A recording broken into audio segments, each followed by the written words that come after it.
આગામી 7 દિવસ રાજ્યમાં સામાન્યથી મધ્યમ વરસાદની હવામાન વિભાગે આગાહી કરી છે। Low pressure, upper air cyclonic circulation, western disturbance અને મોન્સૂન ટ્રફ સક્રિય થતા હવામાન વિભાગે થંડરસ્ટોર્મની સાથે સામાન્યથી મધ્યમ વરસાદની આગાહી કરી।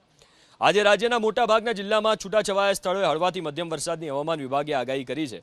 તો આવતીકાલની વાત કરીએ, આવતીકાલે સૌરાષ્ટ્રના દેવભૂમિ દ્વારકા, પોરબંદર, જૂનાગઢ, ગીર સોમનાથ, અમરેલી, ભાવનગર, રાજકોટ, બોટાદ અને સુરેન્દ્રનગર જિલ્લામાં વરસાદની આગાહી છે આવતીકાલ માટે, જેના ગ્રાફિક્સ તમે સ્ક્રીન ઉપર જોઈ રહ્યા છો। આ તરફ ગાંધીનગર અને અમદાવાદમાં પણ હળવો વરસાદ વરસી શકે છે। ઉત્તર ગુજરાતના સાબરકાંઠા, અરવલ્લીની સાથે મધ્ય ગુજરાતના મહીસાગર, ખેડા, આણંદ, પંચમહાલ, દાહોદ, વડોદરા અને છોટાઉદેપુર જિલ્લામાં પણ હળવોથી મધ્યમ વરસાદ વરસી શકે છે। દક્ષિણ ગુજરાતના ભરૂચ, નર્મદા, તાપી, સુરત, નવસારી, ડાંગ અને વલસાડ જિલ્લામાં પણ વરસાદ વરસી શકે છે। તો સંઘ પ્રદેશ દીવ, દમણ અને દાદરા નગર હવેલીમાં પણ હળવો વરસાદ વરસી શકે છે। હવામાન વિભાગ મુજબ રાજ્યમાં ચોમાસાની સિઝનનો અત્યાર સુધીમાં અંદાજિત 6.25 ઇંચ વરસાદ વરસી ચૂક્યો છે, જે સામાન્ય કરતાં 28% સરેરાશ ઓછો છે।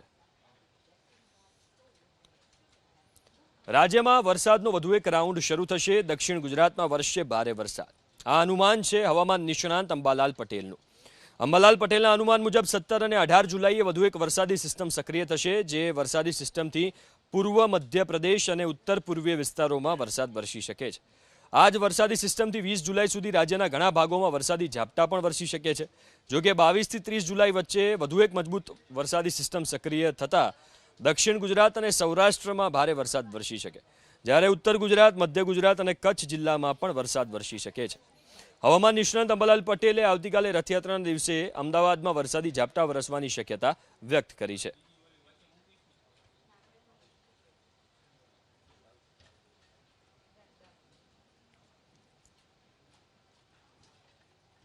તો આ તરફ આણંદમાં પણ વરસાદ વરસ્યો છે। આણંદના કરમસદ વિદ્યાનગરમાં વરસાદની ધમાકેદાર એન્ટ્રી, તમે દ્રશ્યો જોઈ શકો છો। અનેક વિસ્તારોમાં પાણી પણ ભરાયા છે, રોડ રસ્તા પર પાણી ભરાઈ ગયા, એટલો વરસાદ વરસ્યો। ધોધમાર વરસાદથી નીચાણવાળા વિસ્તારો પાણી થઈ ગયા છે। ભગવાન જગન્નાથની શોભાયાત્રા પણ ત્યાંથી નીકળી માર્ગો પર નદીની જેમ વરસાદી પાણી વહી રહ્યા છે। ભારે ઉકળાટ બાદ ધોધમાર વરસાદથી વાતાવરણમાં ઠંડક પ્રસરી છે। નીચાણવાળા વિસ્તારોમાં પાણી ભરાતા વાહન ચાલકો પરેશાન છે। જોકે જે ભક્તો શોભાયાત્રામાં જોડાયા છે, તમામ વરસાદને કારણે ખુશ થઈ ગયા।